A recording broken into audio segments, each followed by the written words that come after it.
ચાલો બસ આજે આપણે પ્રકરણ નંબર 8 પર્યાવરણ અને વર્તન જો પેજ નંબર 105 ઉપર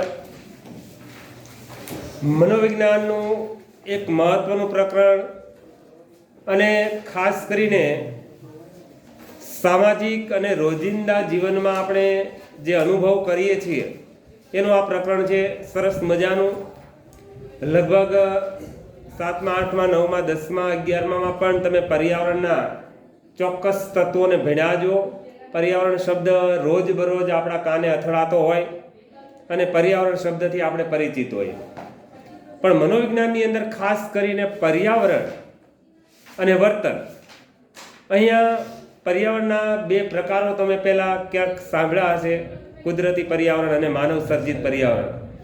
સામાજિક પર્યાવરણ, સાંસ્કૃતિક પર્યાવરણ ને આના સિવાયના પણ પર્યાવરણના પેટા પ્રકારો છે. પરંતુ આપણે અહીં પર્યાવરણ અને વર્તન, જે પ્રકારનું પર્યાવરણ હોય એ પ્રકારનું માનવ વર્તન હોય. અત્યારે શિયાળો ચાલી રહ્યો છે, તમે બધા જાણો છો, એટલે આપણા ખોરાક, પોશાક, રહેઠાણ અને વર્તનની અંદર પણ થોડા વત્તા અંશે આ પર્યાવરણની અસર થતી હોય એ આપણે જાણીએ છીએ.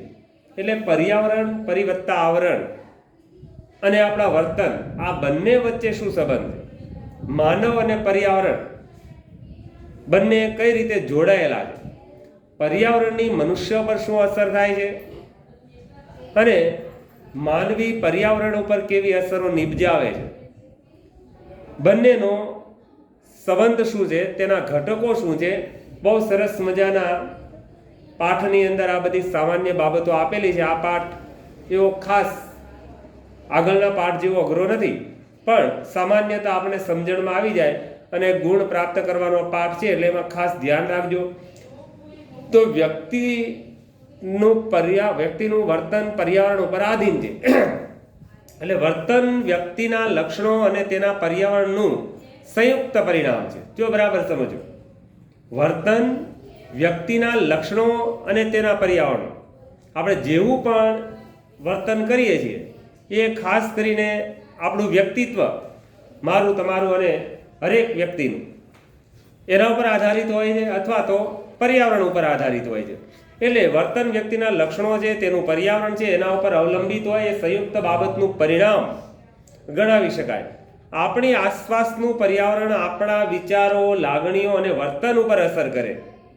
આપણે એવા ખાસ કોઈ ઉદાહરણો નહીં લઈ આવ્યા કે જેથી કરીને આપણે ખ્યાલ આવી જાય. ટૂંકમાં અને સંક્ષિપ્તમાં જો આપણે સમજવું હોય તો આપણા ઘરનું કેવું વાતાવરણ છે એવી અસર આપણા ઉપર થાય. કૌટુંબિક વાતાવરણની અસર પણ આપણા પર થાય. આપણા માતા પિતાના સંસ્કારોનું સિંચન આપણા પર થાય. આપણા ઘરના કૌટુંબિક વાતાવરણની અસર આપણા માનસિક સ્તર ઉપર પણ થાય. એક કહેવત છે કે ભાઈ, વાન નો આવે પણ શાન આવે. બરાબર છે ને? બે મિત્રો હોય તો એકબીજાનો રંગ એકબીજામાં ન જાય, પણ એકબીજાના લક્ષણો એકબીજાની અંદર જતા રહે. તો આપણી આસપાસનું પર્યાવરણ આપણા વિચારો, લાગણીઓ અને વર્તન ઉપર અસર કરે છે. કેવું પર્યાવરણ છે એ બધી જ બાબતો આપણા વર્તન ઉપર, આપણા રોજિંદા વ્યવહાર ઉપર અસર નિપજાવતી હોય.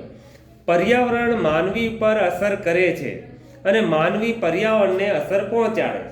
જો આ બંને બાબતો છે. માત્ર એવું નથી કે પર્યાવરણ જ માનવ ઉપર અસર કરે છે, પણ માનવની ઘણી બધી પ્રવૃત્તિઓ છે એવી કે જે પર્યાવરણ ઉપર અસર કરે છે અને નકારાત્મક અસર કરે છે, વિઘાતાત્મક અસર કરે છે. ઉદાહરણ તરીકે પર્યાવરણ પ્રદૂષણો લઈ લો. મનુષ્યએ પર્યાવરણ પ્રદૂષણ ફેલાવવામાં સૌથી વિશેષ ભાગ ભજવ્યો છે. જમીનનું પ્રદૂષણ, જળનું પ્રદૂષણ, હવાનું પ્રદૂષણ, વાતાવરણનું પ્રદૂષણ, ધ્વનિ પ્રદૂષણ, આ જમીન, જળ વગેરે વગેરે પ્રદૂષણ કરવામાં મનુષ્ય અગ્રેસ્થાન રહ્યો છે. પર્યાવરણને અધપતન તરફ લઈ જાય છે. શુદ્ધ હવાને બગાડવાનું કામ પણ માનવ પ્રવૃત્તિઓ દ્વારા થાય છે. જંગલોનું છેદન મનુષ્ય કરી રહ્યો છે. જમીનની અંદર કેમિકલ્સ, કચરો અને ગંદકી મનુષ્ય ફેલાવી રહ્યો છે. ઓઝોન સ્તરનું પડ તૂટી રહ્યું છે, સૂર્યના પારજાંબલી કિરણો અલ્ટ્રાવાયોલેટ સીધા પડી રહ્યા છે, વગેરે વગેરે. એટલે માનવી અને પર્યાવરણ બંને એકબીજા ઉપર અસર નિપજાવે છે. પ્રવર્તમાન પર્યાવરણની પરિસ્થિતિઓએ વર્તમાન અને ભવિષ્ય માટે અનેક સમસ્યાઓ સર્જી છે. જો અત્યારે તો કેવી વિડંબણાઓ છે, આપણે બધા જાણીએ છીએ. શુદ્ધ હવા મળવી મુશ્કેલ બની રહી છે. ઓક્સિજન ઉપર મનુષ્યને રાખવામાં આવી રહ્યો છે. ગરમીનો આંક ઊંચો જઈ રહ્યો છે. અતિવૃષ્ટિ અને અનાવૃષ્ટિ જેવી ઘટનાઓ બની રહી છે. જમીનનું પ્રદૂષણ વધી રહ્યું છે. હવા દૂષિત બની છે. જળ દૂષિત બન્યું છે. ઘોંઘાટ અવાજનું મહાભયંકર પ્રદૂષણ થઈ રહ્યું છે. અવકાશની અંદર પ્રદૂષણ થઈ રહ્યું છે. જો આને આ સ્થિતિ રહેશે તો આવનારા ભવિષ્યની અંદર પર્યાવરણની મહાભયાનક સમસ્યાઓ સર્જાવાની સંભાવના છે અને થાય છે. એટલે પર્યાવરણની પરિસ્થિતિએ વર્તમાન અને ભવિષ્ય માટે અનેક સમસ્યાઓ સર્જી છે. જો હજુ પણ આપણે જાગૃત નહીં થઈએ, હજુ પણ આપણે પર્યાવરણ વિશે વિચાર વિમર્શ નહીં કરીએ, જો પર્યાવરણને આપણે બચાવશું નહીં તો આપણને કોઈ નહીં બચાવી શકે. આપણે બધા અત્યારે જાણીએ જ છીએ, એની કોઈ ચર્ચા કરવાની હવે આવશ્યકતા નથી કે ભાઈ પર્યાવરણ અધપતનના લીધે આપણે કેવી કેવી સમસ્યાઓનો સામનો કરવો પડે છે. જીવ જંતુ પશુ પક્ષી અને કુદરતી દરેક તત્વો પર્યાવરણના અંશો છે. મનુષ્ય પણ એક પર્યાવરણનો અભિન્ન ભાગ છે. પરંતુ સૌથી વધારે પર્યાવરણને પ્રદૂષણ કરવામાં મનુષ્ય જ અગ્રેસર રહ્યો છે. એટલે પ્રવર્તમાન પર્યાવરણની પરિસ્થિતિએ વર્તમાન અને ભવિષ્ય માટેની અનેક સમસ્યાઓ સર્જી છે.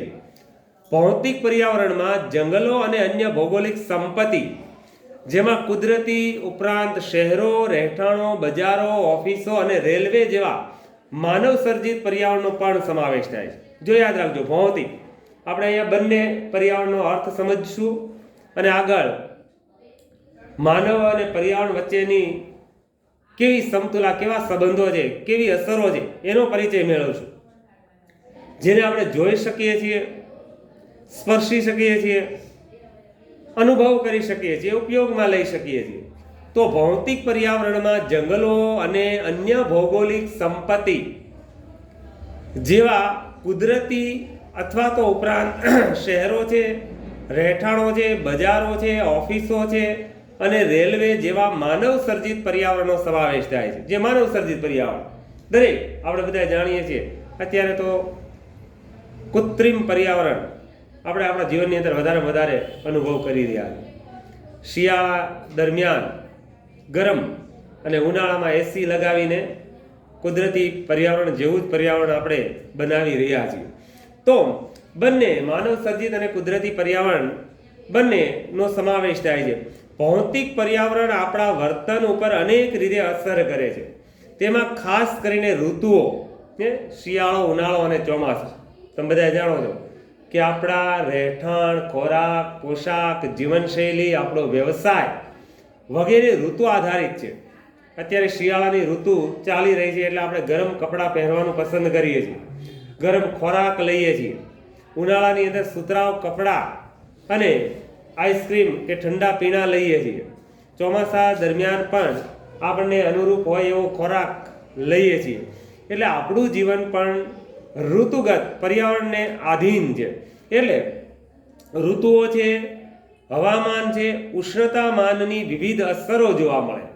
અત્યારે તો શિયાળો છે, કડકડતી ઠંડીની શરૂઆત થઈ રહી છે અને એવી જ રીતે જ્યારે ખૂબ જ ગરમી પડે ત્યારે પણ આપણું જીવન બદલાય છે, આપણા ખોરાક બદલાય છે, આપણો પહેરવેશ બદલાય છે, આપણા વ્યવસાય બદલાય છે, થોડા વત્તા અંશે આપણી જીવનશૈલી પણ બદલાય છે. એટલે શિયાળો, ઉનાળો, ચોમાસું, હવામાન, આબોહવા અને કુદરતી પ્રક્રિયાઓ થકી આપણા પર્યાવરણની અંદર અથવા તો આપણા જીવનની અંદર ફેરફારો આવે છે અને પરિવર્તન પણ આવે છે. અત્યંત ગરમી, ઠંડી, મધ્યમ ઉષ્ણતામાન, ભેજ, ધુમ્મસ કે વરસાદી વાતાવરણની પણ માનવ વિના કર્તૃત્વ પર કે સામાજિક વર્તન ઉપર અસર જોવા મળે. એ કર્તૃત્વનો અર્થ થશે કાર્ય. શિયાળો હોય, ઉનાળો હોય, ચોમાસું હોય, માવઠું હોય, ધુમ્મસ હોય, કોઈ કુદરતી પ્રક્રિયાઓ, કૃત્રિમતાઓ વગેરે વગેરે જે કાંઈ બાબત છે એ માનવ જીવન ઉપર અસર કરે છે, ચાહે હકારાત્મક પણ હોય અને નકારાત્મક પણ હોય. એટલે ઠંડી, ગરમી, વરસાદ વગેરે વગેરે માનવીના કાર્યો ઉપર અસર પહોંચાડે છે. ઠંડા વાતાવરણ કરતાં ગરમ કે ભેજવાળા વાતાવરણમાં લોકોમાં ઉશ્કેરાટ અને આક્રમકતાનું પ્રમાણ વધુ જોવા મળે. જો બરાબર સમજો, હવે આપણે ધીમે ધીમે કઈ તરફ આવી રહ્યા છીએ? મનોવિજ્ઞાનમાં. મનોવિજ્ઞાનમાં પર્યાવરણ અને વર્તન છે ને, ખૂબ ગરમી હોય, અકળાશ અનુભવતા હોઈએ, માનસિક રીતે તંગદિલી અનુભવી રહ્યા હોઈએ, ચિંતા અને તણાવ હોય, ડિપ્રેશનમાં હોઈએ, ત્યારે આપણામાં ગુસ્સો, આવેગ, આક્રમકતા વધારે હોય છે. જો આ એક પર્યાવરણની અસર છે. જ્યારે ઠંડુ વાતાવરણ હોય, સમશીતોષ્ણ અથવા શીતકટિબંધીય વિસ્તાર હોય, ત્યારે આપણું માનસિક સંતુલન યોગ્ય હોય છે. એવું મનોવૈજ્ઞાનિકોનું અભ્યાસની અંદર ક્યાંક જાણવા મળ્યું. કહેવાય ગરમી, સખત ગરમી કરતાં પણ વધારે સેલ્સિયસ ડિગ્રી તાપમાન હોય ત્યારે વ્યક્તિની અંદર આ પ્રકારની આક્રમકતા, ગુસ્સો, આવેગ, ક્રોધ, ઉશ્કેરાટ વધારે જોવા મળતું હોય છે. ઊંચા તાપમાનમાં બેટ્સમેન વધુ દડા ફટકારે છે, જે બેટ્સમેનનું આક્રમક વર્તન દર્શાવે છે. જો એક ઉદાહરણ છે ને, વધારેમાં વધારે ખૂબ તડકો હોય અને તડકાની અંદર બેટ્સમેન ક્રિકેટ રમતો હોય ત્યારે ખબર છે ને, ગરમીથી લથપથ થઈ ગયો હોય, આ આક્રમકતા છે. એની અંદર માનસિક દબાવ જોવા મળે છે, ગરમી જોવા મળે છે.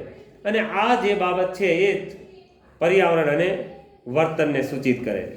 આપણે પણ અત્યારે આપણા ચોક્કસ પ્રકારના વર્તન પર્યાવરણને આધીન કરતા હોઈએ છીએ. આંશિક રીતે માનવી જેના માટે જવાબદાર છે તેવા પર્યાવરણીય પ્રદૂષણની માનવ કાર્યો પર વિપરીત અસરો થતી હોય. આમ તમે જો, સામાન્ય રીતે આપણા દરેક કાર્ય પર્યાવરણ થકી છે અને આ પર્યાવરણ થકી જ આપણા કાર્યોની અંદર ફેરફારો થતા હોય છે, પરિવર્તનો આવતા હોય છે.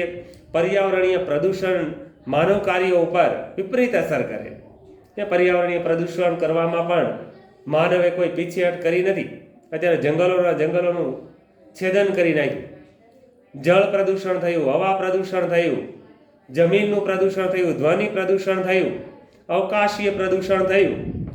ઘોંઘાટજન્ય પરિસ્થિતિમાં કાર્ય કરવા માટે અથવા ઘોંઘાટજન્ય પરિસ્થિતિમાં કાર્ય કરવામાં વધારે શારીરિક અને માનસિક શક્તિઓ વપરાય છે. વધુમાં વધુ જો તમે કાપડની મિલો હોય અથવા તો મહાભયંકર અવાજ કરતી કંપનીઓ, કારખાનાઓ કે કોઈ પણ ઉદ્યોગો હોય, એમની અંદર આપણી માનસિક શક્તિઓ વધારે વ્યય થાય. કારણ કે જોરથી બોલવું પડે ને, મશીનો હાલતા હોય એટલે જોરથી અવાજ કરીને આપણે બોલવું પડે. એટલા માટે આપણી માનસિક શક્તિઓ વપરાય, બહેરાશ આવે, માનસિક રોગ પણ થાય. ઘોંઘાટ, ડેસિબલ જેને કહી શકાય, આપણે બધા જાણીએ છીએ કે મહાભયંકર અવાજો ક્યારેક માનવ વર્તન ઉપર વિપરીત અસર પહોંચાડે છે ને. ટ્રેનની વિસલ વાગે છે અને એ કાન જો આપણો કદાચ ત્યાં હોય, કાન તો જો છે ને, કારણ કે અમુક હોર્સ ડેસિબલ અવાજ આપણે સહન કરી શકતા નથી. ડીજે અને ફટાકડા અને મહાભયંકર યંત્રો આ ધ્વનિ પ્રદૂષણ કરતા હોય છે. તો આ રીતે ઘોંઘાટજન્ય પરિસ્થિતિમાં કાર્ય કરવા માટે શારીરિક અને માનસિક શક્તિઓ વધારે ખર્ચાય છે. આવી પરિસ્થિતિમાં થાકી જઈએ, ચીડિયા બની જઈએ, તેમજ આપણી પ્રતિક્રિયાઓ અસાધારણ બની જતી હોય છે ને. જો આ મનોવૈજ્ઞાનિક દ્રષ્ટિકોણથી સમજવા માટે આપણે એનું સરળ ભાષામાં એનો અર્થ કરવો હોય તો કે ભાઈ, જો આવી પરિસ્થિતિની અંદર માનસિક રીતે વ્યક્તિ થાકી જાય છે, એનામાં તણાવ આવી જાય છે, ડિપ્રેશન આવી જાય, કોઈ આપણે પૂછે કાંઈક તો પણ આપણે ગુસ્સાથી જવાબ દઈએ છીએ, આક્રમકતાથી જવાબ દઈએ છીએ, પરેશાન થઈ ગયા હોઈએ છીએ. એ વધુ ઘોંઘાટના કારણે માનસિક રીતે આપણે અસ્વસ્થ થઈ ગયા હોઈએ, આપણામાં ચીડિયાપણું અથવા તો આપણે અસાધારણ વર્તન કરવા લાગીએ છીએ. યોગ્ય અને વ્યવહારિક જે વર્તન કરવું જોઈએ એના બદલે આપણે અયોગ્ય વર્તન કરવા લાગીએ છીએ અને આ સામાજિક વર્તન ઉપર અસર જોવા મળે છે. તો આ રીતે આવી પરિસ્થિતિમાં થાકી જઈએ છીએ, ચીડિયા બની જઈએ છીએ, તેમજ આપણી પ્રતિક્રિયાઓ અસાધારણ બનતી હોય છે. આ બાબતનો નિર્દેશ કરે છે કે કુદરતી પર્યાવરણ આપણા માટે ખૂબ જ ઉપકારક છે. જો તમે જે પ્રકારનું કુદરતી પર્યાવરણ હોય એ પ્રકારનું આપણું વાતાવરણ હોય અથવા તો આપણું વર્તન પણ હોય છે. પર્યાવરણ, વાતાવરણ, વર્તન. આગળ જોયું તેમ કે આ પર્યાવરણ આપણા વર્તન ઉપર અસર પહોંચાડે છે. આપણે આગળ એવું જોયું કે ભાઈ ઉષ્ણતામાન, વધારે ગરમી વ્યક્તિનું વર્તન અસાધારણ બનાવે છે, આક્રમકતા જોવા મળે છે. જ્યારે ઠંડુ વાતાવરણ હોય છે ત્યારે વર્તન એ પ્રકારનું થતું જોવા મળે છે. જેથી પર્યાવરણની ગુણવત્તા જાળવવા માટે પ્રયાસો કરવા જોઈએ. આજે તો વૈશ્વિક સ્તરે ગ્લોબલ વોર્મિંગ, વૈશ્વિક તાપમાન વૃદ્ધિ થઈ રહી છે, તમે બધા જાણો, અને એને રોકવા માટે માત્ર આપણા દેશ પૂરતા સીમિત નહીં પણ વૈશ્વિક રીતે પર્યાવરણ બચાવવા માટેના પ્રયત્નો થઈ રહ્યા છે. 5 જૂન પર્યાવરણ દિવસની ઉજવણી કરવામાં આવે છે. તો વિશ્વની અંદર આજે પર્યાવરણ અને વર્તન એ બંનેના અભ્યાસો પણ એક સંશોધનનો મહત્વનો વિષય બન્યો હોય તેવું જોવા મળે છે. આ પ્રકરણની અંદર આપણે માનવી પર્યાવરણનો સંબંધ શું છે, માનવી અને પર્યાવરણ વચ્ચે શું સંબંધ છે, તેના ઘટકો, પર્યાવરણ અંગેના પ્રતિમાનો, માનવ વર્તન ઉપર પર્યાવરણની અસરો, માનવ વર્તનની પર્યાવરણ પર અસરો તેમજ પર્યાવરણને બચાવવાના ઉપાયોની વિગતે સમજૂતી મેળવવાના છીએ. જો આ બરાબર સમજી લેજો. આ પાઠની અંદર આપણે માનવ વર્તન અને પર્યાવરણ અથવા પર્યાવરણ અને વર્તન, પર્યાવરણની માનવ જીવન ઉપર કેવી અસરો થાય છે, મનુષ્ય ઉપર કેવી અસરો થાય છે, અને મનુષ્યની પર્યાવરણ ઉપર કેવી અસરો થાય છે, અથવા તો તેના ઘટકો કયા કયા છે, અથવા તો પર્યાવરણને બચાવવા માટે કેવા કેવા પ્રયત્નો હાથ ધરવા જોઈએ, પર્યાવરણને કઈ રીતે બચાવી શકાય, પર્યાવરણ પ્રદૂષણના નિવારણના ઉપાયોની પણ આપણે સંક્ષિપ્ત ચર્ચા કરવાના છીએ. એટલે આ પાઠની અંદર પર્યાવરણ અને વર્તન વિશે આપણે વિસ્તૃત પરિચય મેળવવાનો પ્રયત્ન કરીશું. હવે આપણે જોઈએ મુખ્ય પોઈન્ટ્સની અંદર માનવી પર્યાવરણનો સંબંધ અને તેના ઘટક. આમ સામાન્ય રીતે પ્રશ્ન તમે સમજો કે માનવીને અને પર્યાવરણને શું સંબંધ છે. સામાન્યતઃ આપણે લગભગ બધી જ આપણી જીવન જરૂરિયાતો શક્તિ શેમાંથી મેળવીએ છીએ? આપણે પર્યાવરણમાંથી જ મેળવીએ છીએ. આપણી જીવન જરૂરિયાતોના ભાગ પર્યાવરણના અંશો છે. ચાહે જળ હોય, હવા હોય, જમીન હોય, કુદરતી વનસ્પતિ હોય કે અન્ય કોઈ કુદરતી સંસાધન હોય. આપણી મોટા ભાગની જીવન જરૂરિયાતો, લઘુત્તમ જીવન જરૂરિયાતો આપણા ખોરાક, પોશાક અને રહેઠાણ પર્યાવરણના જ એક ભાગ છે, અને એમાંથી જ આપણે આપણી જીવન જરૂરિયાતોને સંતોષીએ છીએ. એટલે માનવી અને પર્યાવરણનો સંબંધ અને તેના ઘટકોને સમજવા ખૂબ જ આવશ્યક બને છે. તો માનવ પર્યાવરણનો સંબંધ શું છે? પંચમહાભૂતો નામ સાંભળ્યું ને? રે કોને કહેવાય પંચમહાભૂતો? હા, બરાબર. અગ્નિ, હવા, સૂર્ય, પાણી, જમીન ને જે છે બધા, એ આપણું શરીર પણ એમની અંદર વિલીન થઈ જાય. આપણે કોઈ અમર નથી. એટલે માનવી અને પર્યાવરણનો ખૂબ ગાઢ સંબંધ રહેલો છે. પર્યાવરણનું મનોવિજ્ઞાન આપણે એ કુદરતી પર્યાવરણની અંદર ન જતા આપણે મનોવૈજ્ઞાનિક દ્રષ્ટિકોણથી એન્વાયરમેન્ટ, જો પર્યાવરણને અંગ્રેજીની અંદર એન્વાયરમેન્ટ કહેવાય, એ બાબતો તમે બધા જાણો છો. અહીંયા બાજુમાં ઇંગ્લિશ વર્ઝન આપેલું હોય છે, તમારે એનું વાંચન કરવું અને સમજવું પણ. તો પર્યાવરણનું મનોવિજ્ઞાન કુદરતી અને માનવ સર્જિત ભૌતિક વાતાવરણ અને મનોવૈજ્ઞાનિક પ્રક્રિયાઓ વચ્ચેના પારસ્પરિક સંબંધો સાથે સંકળાયેલું છે. જો બરાબર, મનોવિજ્ઞાન શેનો અભ્યાસ કરે છે? પર્યાવરણ અને માનવ વર્તનનો. આપણે અહીંયા પ્રદૂષણો છે કે અન્ય કોઈ પર્યાવરણીય પરિસ્થિતિ છે કે અન્ય કોઈ ભૌગોલિક પરિસ્થિતિ છે એ ધ્યાનમાં ન રાખતા પર્યાવરણની માનવ જીવન ઉપર શું અસર થાય છે, અથવા તો માનવ વર્તન ઉપર શું અસર થાય છે, અને માનવ વર્તનની પર્યાવરણ ઉપર શું અસર થાય છે, એ બંને બાબતોને ધ્યાનમાં રાખી અને માનવ સર્જિત ભૌતિક વાતાવરણ અને મનોવૈજ્ઞાનિક પ્રક્રિયાઓ વચ્ચેના પારસ્પરિક સંબંધો સાથે સંકળાયેલું આ મનોવિજ્ઞાન પર્યાવરણ અને માનવ વર્તનનો અભ્યાસ કરે છે. આ પારસ્પરિક સંબંધો બે પારસ્પરિક પ્રક્રિયાઓ સાથે સંકળાયેલ છે, જેમાં પર્યાવરણ માનવ વર્તન ઉપર અસર કરે છે. જો આપણે અત્યારે જે કાંઈ કરી રહ્યા છીએ, ઉદાહરણ તરીકે ઋતુ અનુસાર આપણું વર્તન છે, આપણો ખોરાક, પોશાક, રહેઠાણ, આપણી જીવનશૈલી, આપણું રાસ રચીલું, આપણા વ્યવસાયો વગેરે વગેરે પર્યાવરણને આધીન છે. અને માનવ વર્તન પર્યાવરણને અસર પહોંચાડે છે. જો આપણે એની ઘણીવાર ચર્ચા કરી લીધી છે કે ભાઈ આપણું વર્તન છે પર્યાવરણમાં હકારાત્મક અને નકારાત્મક બંને અસરો કરે. વૃક્ષ વાવો, વરસાદ લાવો, છે ને. વૃક્ષ છેદન ન કરવું જોઈએ. હવાને શુદ્ધ રાખવા માટે વૃક્ષો વાવવા જોઈએ. જેટલા વૃક્ષો વધારે એટલો વરસાદ, ગ્રીન હાઉસ ઇફેક્ટ, શુદ્ધ વાતાવરણ વગેરે વગેરે. તો માનવ વર્તન પર્યાવરણને અસર પહોંચાડે છે. આપણે ભૌતિક વિશ્વની ચર્ચા કરતા હોઈએ ત્યારે તેમાં આપણી આસપાસની ભૌતિક વાસ્તવિકતાઓ તેમજ સાંસ્કૃતિક બાબતોનો પણ સમાવેશ થતો હોય. જો આપણે ક્યારેય કોઈ વૈશ્વિક લેવલના મુદ્દાને લઈને એનું વાંચન કરતા હોય, એનું સમજ મેળવતા હોઈએ ત્યારે આપણે આ બાબતને અહીંયા ધ્યાનમાં રાખવી જોઈએ. એટલે આપણી આસપાસ થતો ઘોંઘાટ, તાપમાન, હવા અને પાણીની ગુણવત્તા તેમજ આપણે જે ખોરાક લઈએ છીએ તેનું પોષણ મૂલ્ય અને બીજા કેટલાક પદાર્થો કે વસ્તુઓ, આ બધું જ આપણી આસપાસના વિશ્વને રચે છે. જો આપણે આ બધી જ બાબતોને ધ્યાનમાં રાખીએ, આપણો ખોરાક, પોશાક અને રહેઠાણ, આ ઉપરાંત પોષણ મૂલ્ય બાબત, એ આપણી જીવન જરૂરિયાતો અને લઘુત્તમ જીવન જરૂરિયાતો, ખોરાક, પોશાક અને રહેઠાણ સિવાયની મનોવૈજ્ઞાનિક બાબતો, અમુક પદાર્થો અને વસ્તુઓ, એનાથી આપણું વિશ્વ બને. આપણે આપણા જીવનની અંદર મોટા ભાગના નહીં પણ પૂરેપૂરા કુદરતી સંસાધનોનો જ ઉપયોગ કરીએ છીએ. જે કોઈ ચીજ વસ્તુઓ આપણા ઉપયોગની બને છે એ મૂલ્યવાન બને છે અને એ આપણા માટે સંસાધન બને છે. એટલે એનાથી એક નવું વિશ્વનું સર્જન થાય છે, વિશ્વને રચે છે.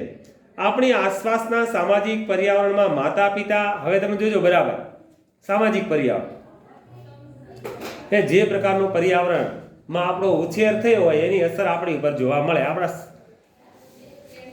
કલ્ચર એટલે કે આપણી સંસ્કૃતિ ઉપર પણ જોવા મળે, આપણા વર્તન ઉપર પણ જોવા મળે, આપણા ઘડતર ઉપર પણ જોવા મળે. દાખલા તરીકે કૌટુંબિક વાતાવરણ, કુટુંબનું જે પ્રકારનું વાતાવરણ હોય એ પ્રકારનું આપણું ભરણ પોષણ અને સંસ્કારોનું સિંચન થાય છે. એટલે અહીંયા એ બાબત સ્પષ્ટ છે કે માતા પિતા તેમજ અન્ય વ્યક્તિઓ દ્વારા મેળવાતા સામાજિક ઉદ્દીપનો, સમવયસ્કોના મનોવલણો, વિવિધ પડકારો વગેરેનો સમાવેશ થાય છે. જુઓ, તમારી મિત્રતા છે એ કોઈ 80 વર્ષના વ્યક્તિઓ સાથે નહીં હોય. તમારા મિત્રો કોણ છે? તમારી વયના હોય, સમવયસ્ક જેને કહેવાય. તમારા વિચારો એમની સાથે આદાન પ્રદાન થઈ શકે. કાંઈ નાનું એવું બાળક પણ તમારું મિત્ર ન હોઈ શકે, કોઈ વૃદ્ધ વ્યક્તિ તમારા મિત્ર ન હોઈ શકે. તમારી ઉંમર પ્રમાણે તમારા મિત્ર જૂથો હોય છે અને સામાજિક ઉદ્દીપનો છે, સમવયસ્કના મનોવલણો છે, વિવિધ પડકારો વગેરેનો સમાવેશ આ પર્યાવરણની અંદર થાય છે. સાંસ્કૃતિક પર્યાવરણની અંદર જો સાહિત્ય રચનાઓ, કલા કારીગીરી, તાજમહેલ અને અક્ષરધામ જેવી વિશિષ્ટ સ્થાપત્ય રચનાઓ જેવી માનવ સર્જિત મૃત અને અમૃત સામગ્રીનો સમાવેશ થાય. જો આ માનવ સર્જિત સાંસ્કૃતિક પર્યાવરણ છે ને, કુદરતી દ્રશ્યો, sunset point, mount Abu, Nainital, હવા ખાવાના હિલ સ્ટેશનો અને જે કાંઈ સ્થાપત્યો બન્યા છે તે તાજમહેલ જો તો આગ્રાની યમુના નદીની તટે સંગે મરમરના પથ્થરમાંથી બનાવેલો એક મકબરો શાહજહાએ બનાવ્યો. સાંસ્કૃતિક પર્યાવરણનું જેને ઉદાહરણ કહી શકાય, સાહિત્યનું પર્યાવરણ જેને કહી શકાય, અક્ષરધામ જેવું સ્થાપત્ય.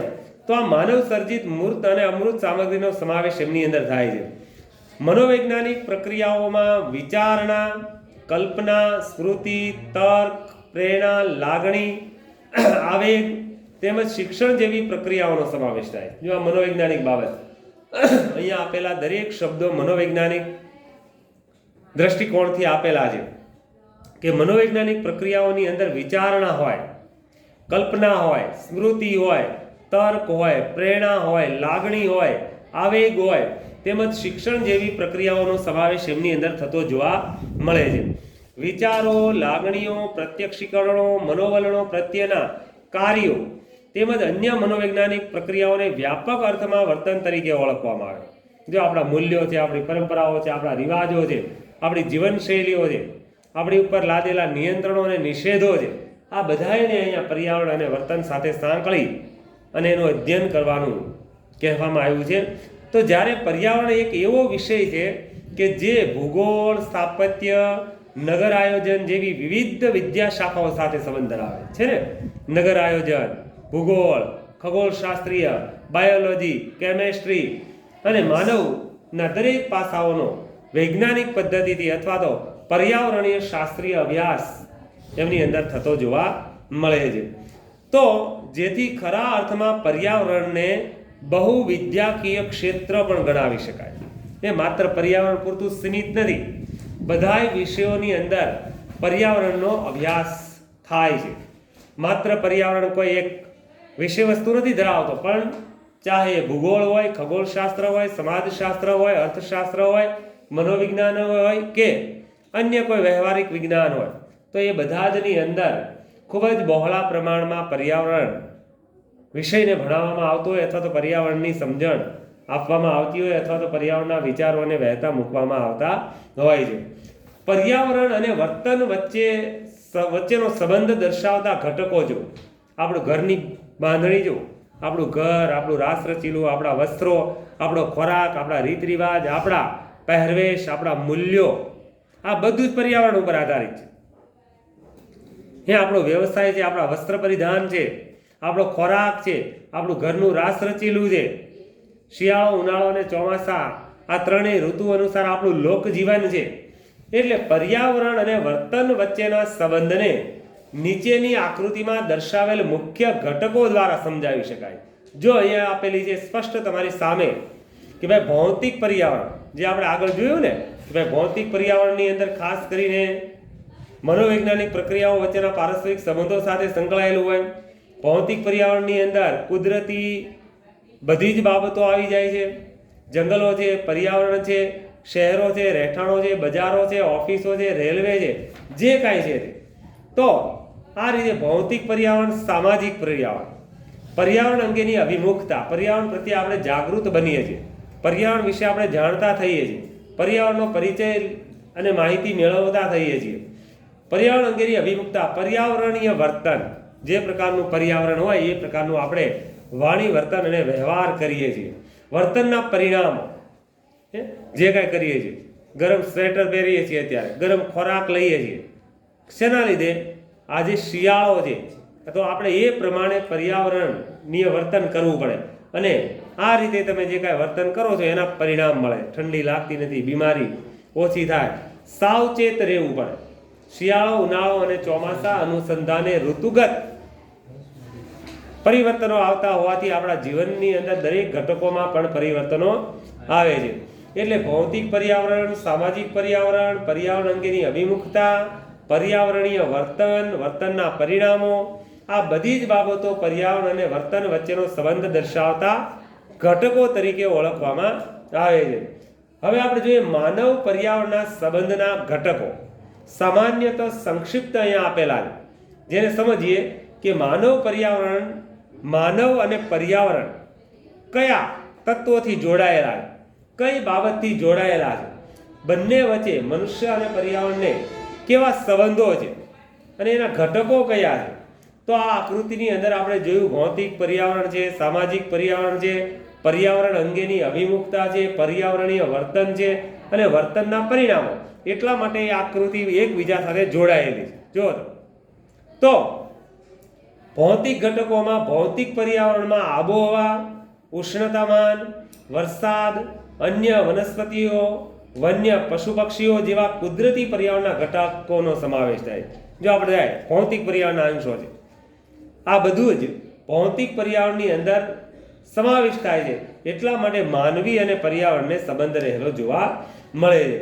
ખાસ કરીને ભૌતિક પર્યાવરણની અંદર આબોહવા હોય અથવા તો ગરમ કે ઠંડુ વાતાવરણ હોય, વિવિધ પ્રકારના જીવસૃષ્ટિ હોય, વરસાદ, કડકડતી ઠંડી વગેરે કુદરતી પર્યાવરણના ઘટકો તરીકે એમનો સમાવેશ કરી શકાય છે. તો એ માનવ પર્યાવરણના સંબંધને સૂચિત કરે છે.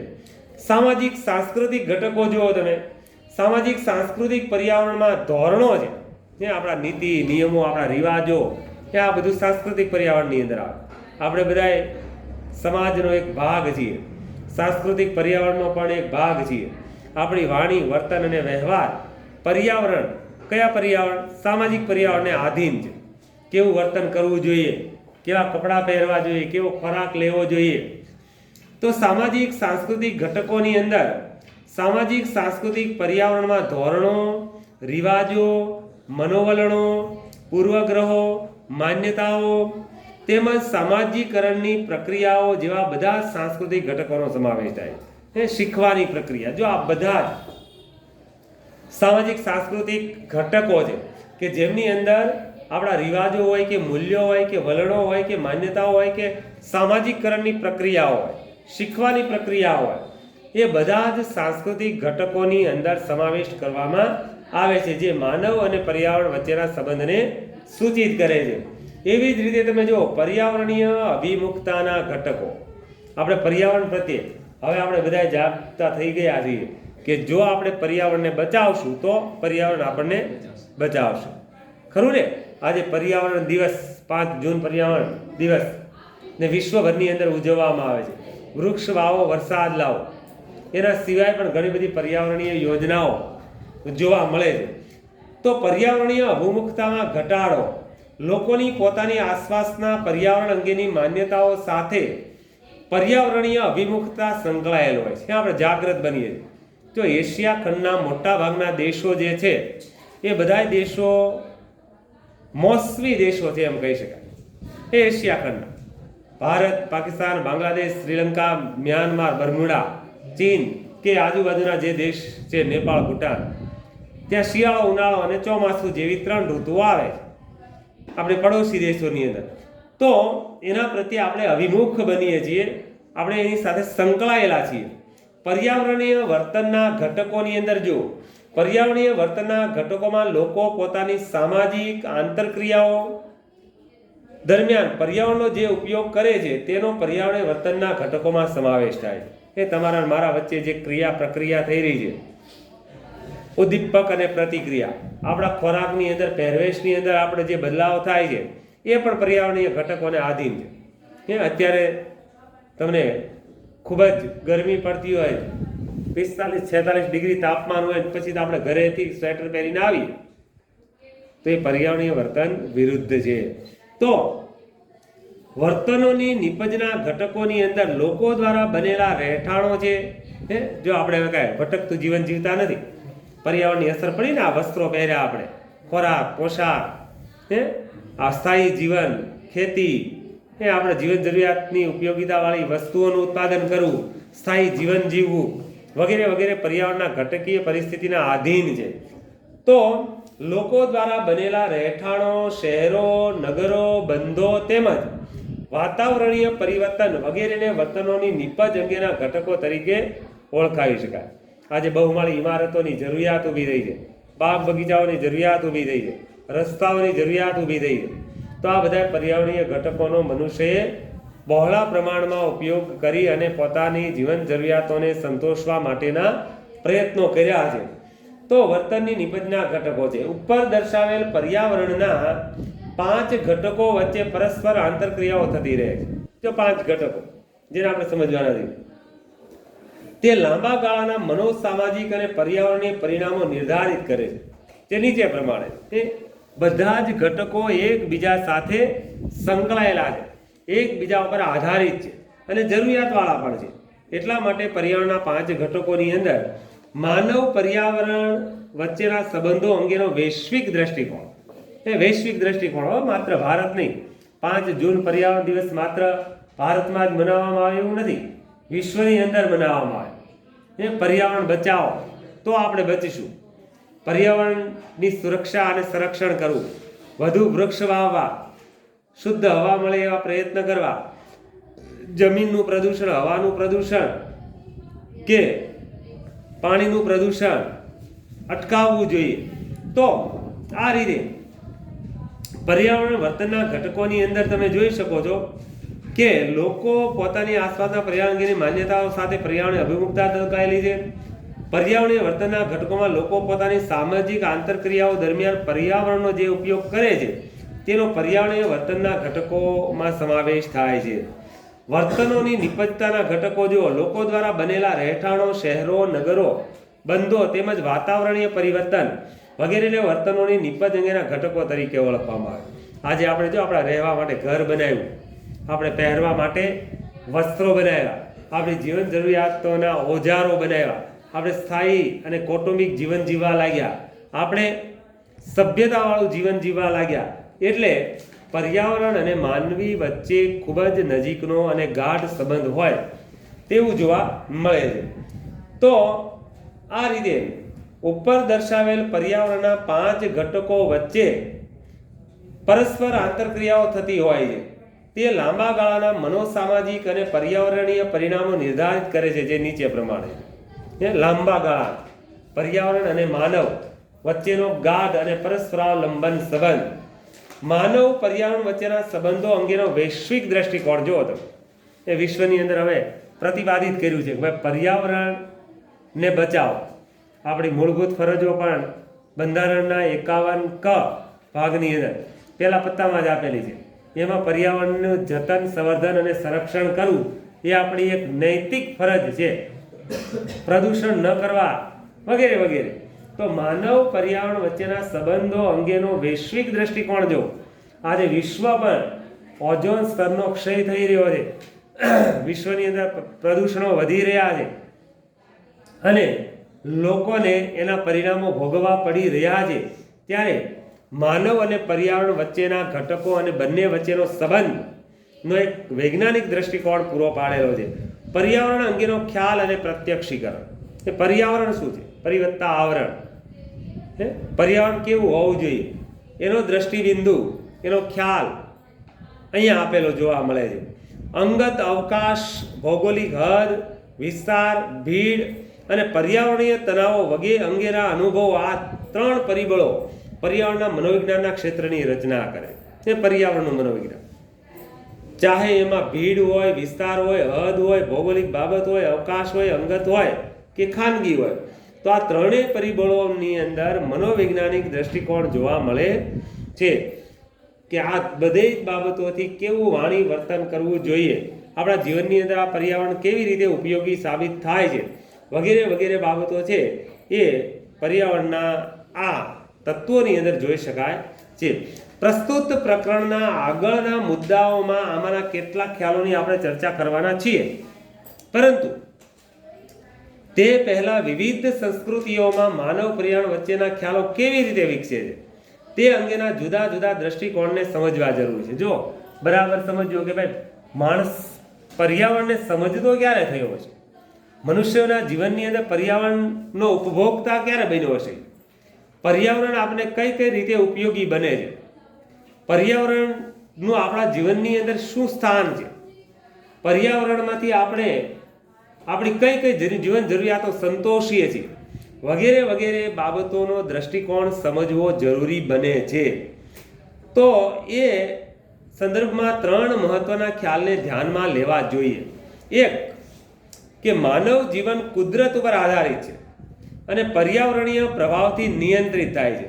કુદરતનો હંમેશા આપણે ડર રાખીએ છીએ, છે ને, અતિવૃષ્ટિ થાય, અનાવૃષ્ટિ થાય, મહાભયંકર રોગચાળો ફાટી નીકળે, સુનામી આવે, દાવાનળ થાય, ભૂસંકલન થાય, તો આ બધી જ પ્રક્રિયાઓ છે એ સ્વાભાવિક રીતે કુદરતી છે અને આ કુદરતી પ્રક્રિયા હોવાના કારણે માનવીએ સમગ્ર સૃષ્ટિના એક ભાગ તરીકે એનો વિચાર કરવો જોઈએ અને સૃષ્ટિની અગ્રમતા એ પણ એક મહત્વની બાબત ગણાવી શકાય છે.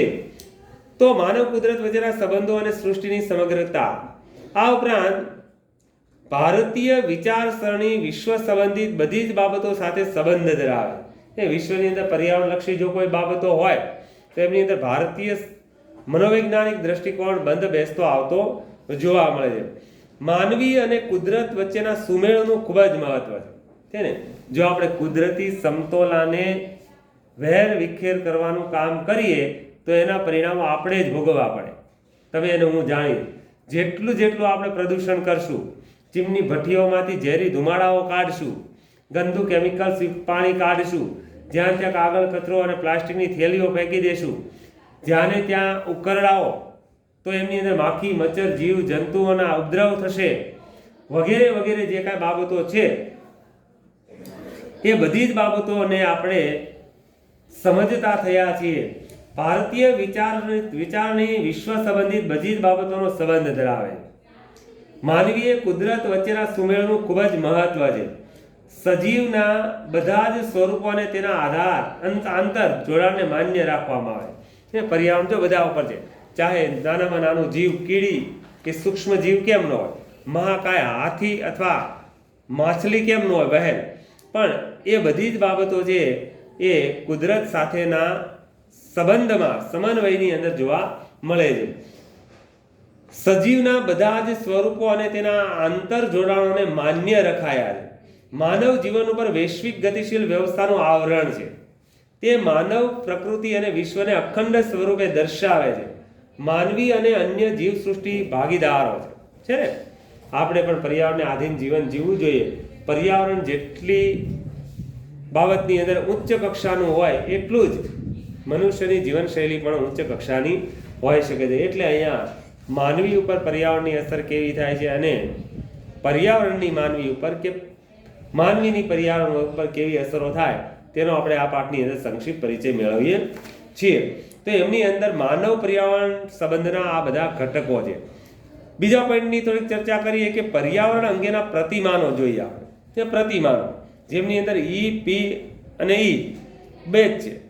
તો કટ લેવિન મનોવૈજ્ઞાનિક પર્યાવરણ અને ભૌગોલિક પર્યાવરણને જુદું પાડે છે. મનોવૈજ્ઞાનિક અને એક ભૌગોલિક પર્યાવરણ જો બરાબર સમજો. બે બાબતો અહીંયા એક મનોવૈજ્ઞાનિકે રજૂ કરી છે આપણી સામે, જે છે કટ લેવિન.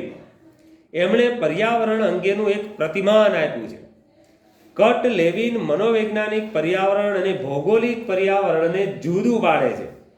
કટ લેવિને વ્યક્તિ અને પર્યાવરણ વચ્ચેના સંબંધને સ્પષ્ટ કરવા માટે જીવન અવકાશ, લાઈફ સ્પેસ જો બરાબર સમજો. આ એક સંક્ષિપ્ત ઉદાહરણ આપેલું છે કે પર્યાવરણ અને માનવ જીવન વચ્ચેના સંબંધને, વ્યક્તિ અને પર્યાવરણ વચ્ચેના સંબંધને સ્પષ્ટ કરવા માટે, એને સમજવા માટે જીવન અવકાશ, લાઈફ સ્પેસનો ખ્યાલ આપ્યો છે. લેવિનના મત પ્રમાણે જીવન અવકાશ એ વ્યક્તિના વર્તન, જો હવે બરાબર સમજો, વ્યક્તિનું વર્તન મતલબ બિહેવિયર. બિહેવિયરનો અર્થ થાય છે વર્તન, એના માટેનો બી બરાબર યાદ રાખજો, નહીતર હમણે એનું સૂત્ર નહીં આવડે. બિહેવિયર, તમારું બિહેવિયર, મારું બિહેવિયર, વર્તન. એટલે લેવિનના મત પ્રમાણે જીવન અવકાશ એ વ્યક્તિના વર્તન, બિહેવિયર એટલે બી. બિહેવિયરને નક્કી કરતી સમગ્ર મનોવૈજ્ઞાનિક વાસ્તવિકતા છે કે આપણા વર્તન વ્યવહારને નક્કી કરે જો પર્યાવરણીય બાબતો. એટલા માટે એમને બિહેવિયર બી કે જીવન અવકાશ, લાઈફ શેપ, લાઈફ સ્પેસ.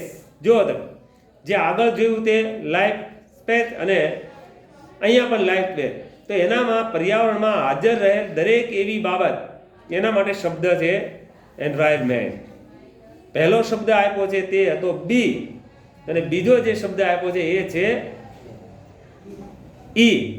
ખ્યાલ આવ્યો ને? જો અહીંયા તમારી સામે છે.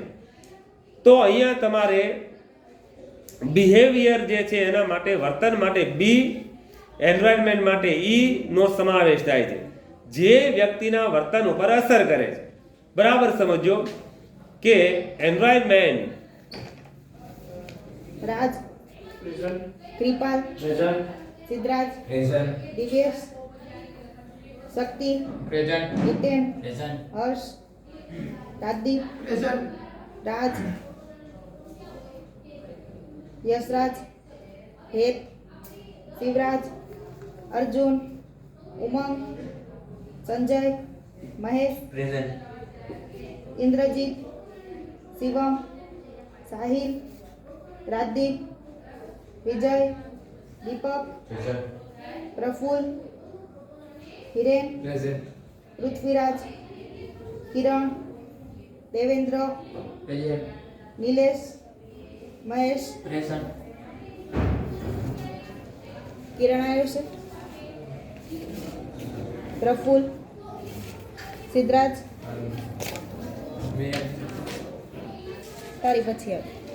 તો જીવન અવકાશ, લાઈફ સ્પેસ જો એલ એમના માટે બિહેવિયર માટે બી નક્કી કર્યો છે, જીવન અવકાશ લાઈફ સ્પેસ માટે એલ નક્કી કર્યો છે, અને એન્વાયરમેન્ટ માટે ઈ નો સમાવેશ થાય છે, જે વ્યક્તિના વર્તન ઉપર અસર કરે છે.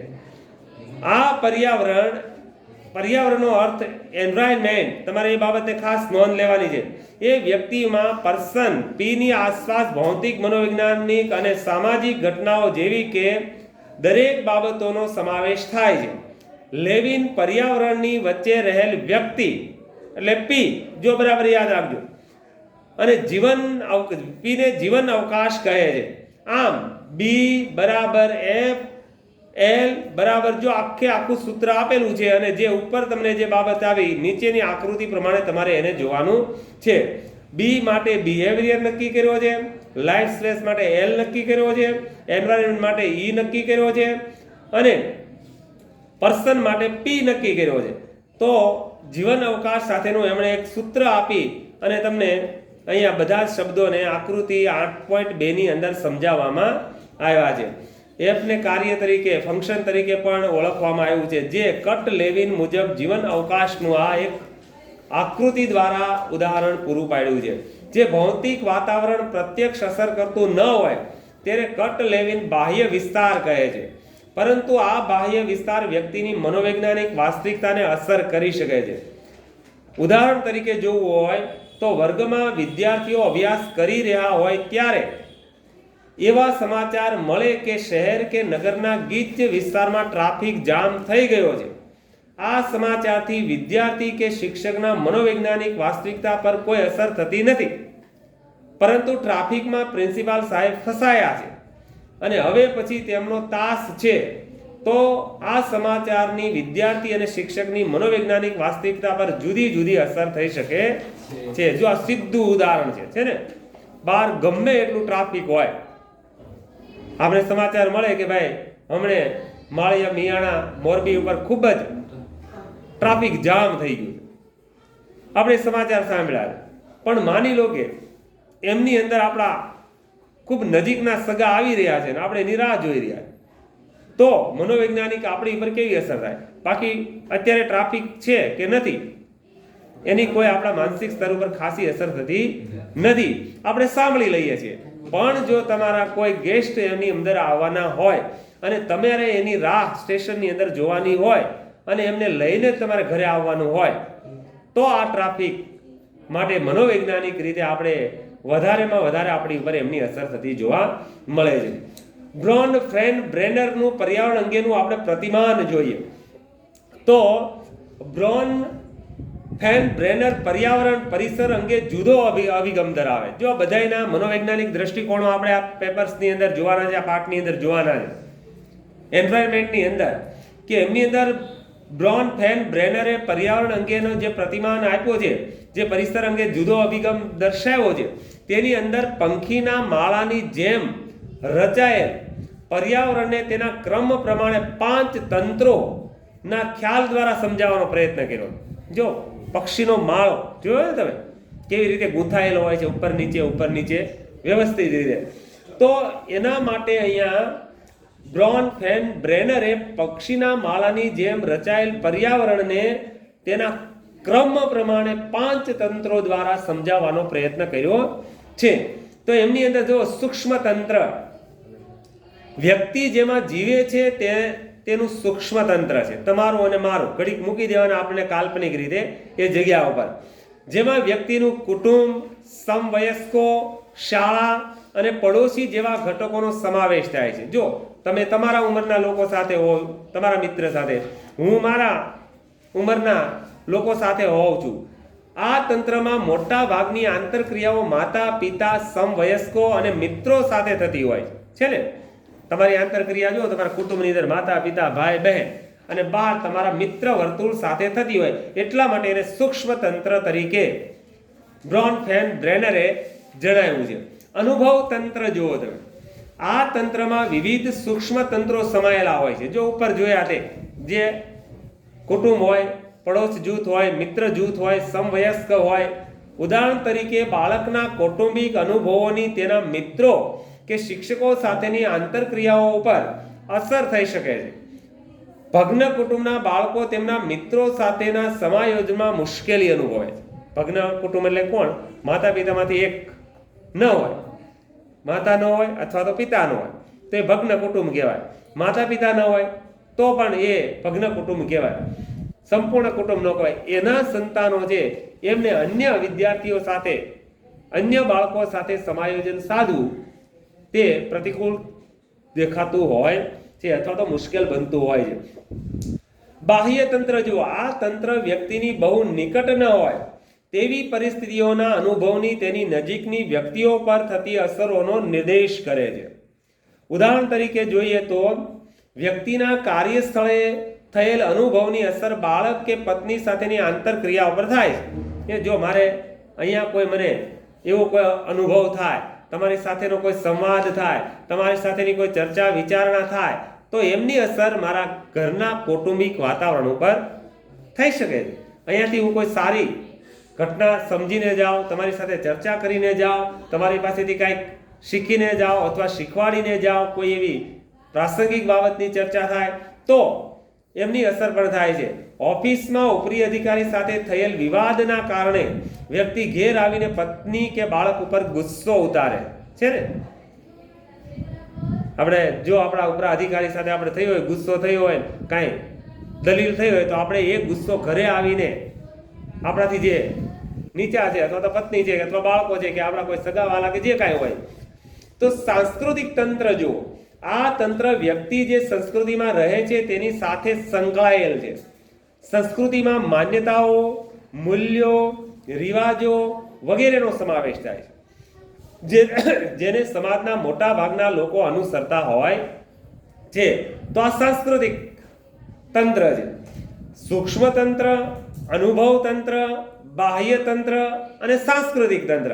સાંસ્કૃતિક તંત્રની અંદર આપણી સંસ્કૃતિને લગતા આપણા રીત રિવાજ, પરંપરા જે કાંઈ છે તે વગેરેનો સમાવેશ થાય છે, જેને સમાજના મોટા ભાગના મૂલ્ય તરીકે સ્વીકારતા હોય છે અને તેનું અનુકરણ કે અનુસરતા હોય છે અને પોતાના જીવનની અંદર વધારેમાં વધારે પસંદગી પાત્ર ગણતા પણ હોય છે. અને કાળક્રમ તંત્ર, આ બ્રોન ફેન બેનરનું આપેલું એક પ્રતિમાન સૂક્ષ્મ તંત્ર, અનુભવ તંત્ર, બાહ્ય તંત્ર, સાંસ્કૃતિક તંત્ર અને કાળતંત્ર, કાળક્રમ તંત્ર. તો કાળક્રમ તંત્રમાં એવી વર્તન ભાતોનો સમાવેશ થાય છે જેમાં સામાજિક, ઐતિહાસિક સંદર્ભમાં જીવંત પર્યંત થતા પરિવર્તનોની પ્રતિક્રિયાઓ સાથે સંકળાયેલ હોય. જો આપણા જીવનના અનુભવો બધા કાળક્રમ તંત્ર, મારા ઉંમર પ્રમાણે મને જેટલા અનુભવો થયા છે, સારા નરસા કડવા જે કાંઈ કહો તે, એટલે કાળક્રમ તંત્રમાં એવી વર્તન ભાતોનો સમાવેશ થાય જે સામાજિક, ઐતિહાસિક સંદર્ભમાં જીવન પર્યંત થતા પરિવર્તનોની પ્રતિક્રિયાઓ સાથે સંકળાયેલ હોય છે. દાખલા તરીકે વ્યક્તિ યુવાન હોય ત્યારે ઉદ્યમી અને આશાવાદી હોય છે. યુવાન હોય, તાકાત હોય એનામાં, ત્યારે વધારેમાં વધારે પરિશ્રમ કરતો હોય, મહેનતુ હોય છે. પરંતુ ઉંમર વધતા તેની પ્રવૃત્તિઓ અને મહત્વાકાંક્ષામાં ઘટાડો થતો રહે છે ને. આ કાળક્રમ છે. કારણ કે ઉંમર વધી જાય, એમની રોગ પ્રતિકારક શક્તિ ઘટી જાય અને પ્રૌઢાવસ્થા, વૃદ્ધાવસ્થા આવે એટલે એમની જે કાંઈ કામ કરવાની શક્તિઓ છે એ નિસ્તેજ થાય છે. તો આ રીતે બ્રોન ફેન બ્રેનરનું પર્યાવરણ અંગેનું પ્રતિમાન 5 બાબતોને આધારે એમણે આપેલું છે. હવે આપણે જોઈએ માનવ વર્તન ઉપર પર્યાવરણની અસર. માનવ વર્તન ઉપર પર્યાવરણની અસરો કઈ રીતે થાય છે, જેને આપણે નેક્સ્ટ સમજવાનો પ્રયત્ન કરીશું. આજે એટલું રાખીએ.